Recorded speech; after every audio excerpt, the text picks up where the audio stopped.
বিসমিল্লাহির রহমানির রহিম। পরম করুণাময় মহান আল্লাহ তাআলার অশেষ রহমতে আজকে আমরা আসছিলাম পাবনা সদর মালঞ্চি ইউনিয়ন ৬ নং ওয়ার্ড বাসুদেবপুর দাখিল মাদ্রাসায়। এখানে এসে আনন্দে আত্মহারা হয়েছি, পাশাপাশি কিছুটা দুঃখ প্রকাশ করছি যে এই বাসুদেবপুর দাখিল মাদ্রাসাটি ২০১৯ সালে প্রতিষ্ঠিত, এমপিওভুক্ত হয়েছে। তো এমপিওভুক্ত হওয়ার পরে আল্লাহর রহমতে অন্ততপক্ষে শিক্ষকগুলো এক মুঠো ডাইল ভাত খাওয়ার জো হয়েছে, কিন্তু এখানে প্রায় ৪০০ শিক্ষার্থী এখানে অধ্যয়ন করে থাকে। প্রায় ২২ জন শিক্ষক শিক্ষিকা দ্বারা এখানে শিক্ষা দান করে থাকেন। এখানে একটি গোরস্থান আছে, আপনারা পিছনে দেখতে পাচ্ছেন, খুব সুন্দর মানের গোরস্থান, মানে দেখার মতো গোরস্থান। তারপরে এখানে একটি দেখলাম যে ঈদগার মাঠ, আমরা যে দাঁড়িয়ে আছি ঈদগার মাঠ, একটা আরেকটি ছোটখাটো ছোট্ট পরিসরে নামাজের ঘর এখানে আছে। তো আসলে দুঃখজনক ঘটনা এটা, এখানে আজ পর্যন্ত একটা ভবন হয়নি। একটা বহুতল ভবন এখানে ইমার্জেন্সি ভিত্তিতে দরকার, যা সরকারের দৃষ্টি আকর্ষণ আসা খুবই জরুরি। শিক্ষা মন্ত্রণালয় বা মাদ্রাসা বোর্ড আছে, মাদ্রাসা বোর্ডেরও এটা দেখার দরকার। পাবনা জেলা প্রশাসক আছে, জেলা পরিষদ আছে, ফ্যাসিলিটিস ডিপার্টমেন্ট আছে, উপজেলা নির্বাহী অফিসার আছে, বা এখন তো উপজেলা চেয়ারম্যান নেই, সেই ক্ষেত্রে শিক্ষা প্রকৌশলী আছে, কারিগরি শিক্ষা বোর্ড আছে।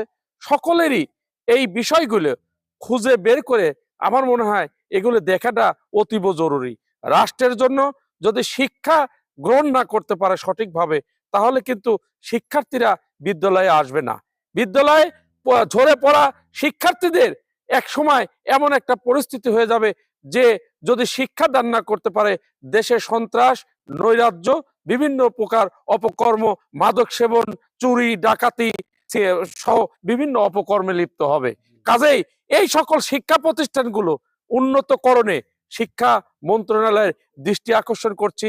আমার সাথে এখানে উপস্থিত রয়েছেন এই বাসুদেবপুর দাখিল মাদ্রাসার সম্মানিত সভাপতি বদরউদ্দিন ভাই, এবং এখানে উপস্থিত রয়েছেন এই বিদ্যালয়ের সুপার আমার মুরব্বী একজন আলেমে দ্বীন সহ অন্যান্য শিক্ষকবৃন্দ এখানে উপস্থিত রয়েছেন। আমি সবার নামটা বলতে পারলাম না, ওর জন্য আন্তরিকভাবে দুঃখিত। আমরা খুব উইদিন শর্ট টাইম আমরা দেখতে চাই এখানে একটা বহুতল ভবন যাতে হয়, এই আশা ব্যক্ত করি। আপনার এখানে কম্পিউটার ল্যাব নেই, এখানে বিজ্ঞানাগার, এটাও দরকার। আমি তো কিছুটা লেখাপড়া করছি, এগুলো দরকার, আসলে কিছুই নেই। তো আমরা খুবই মর্মাহত, সবার সুস্বাস্থ্য মঙ্গল কামনা করে শেষ করছি।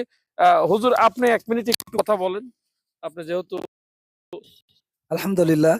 সংক্ষেপে আমাদের সংক্ষেপে সরকারের পক্ষ থেকে যে দাবিগুলি করা হয়েছে, আমরা এটা আশাবাদী যে এটা হলে আমাদের প্রতিষ্ঠানের অনেক উন্নত হবে, এলাকার ছেলেমেয়েরা ভালো লেখাপড়া বা ভালো শিক্ষা গ্রহণ করবে, দেশের উন্নতি হবে, জাতির উন্নতি হবে। এই জন্য এগুলি বিশেষ করে দরকার। ধন্যবাদ। এবারে একটু হাফ মিনিট আমাদের সম্মানিত সভাপতি সাহেব কথা বলার জন্য বদর ভাই। আসসালামু আলাইকুম। বাসুদেবপুর দাখিল মাদ্রাসাটি একটি সুন্দর পরিবেশে অবস্থিত। এখানে দৃষ্টিনন্দন 2 রাস্তার পাশে এবং একটি দেখার মতো একটি গোরস্থান আছে। সেখানে আমাদের প্রিয় ছাত্রছাত্রীরা লেখাপড়া করে। একটু ভবন না থাকার কারণে অনেক সময় রোদ বৃষ্টিতে আমাদের অনেক কষ্ট হয়। আমরা সরকারের দৃষ্টি আকর্ষণ করি যেন অতি সত্বর আমাদের এই বিল্ডিং সহ আনুষঙ্গিক যে সকল প্রয়োজন এগুলো দান করে, এই আশা করছি আমি। ধন্যবাদ সবাইকে।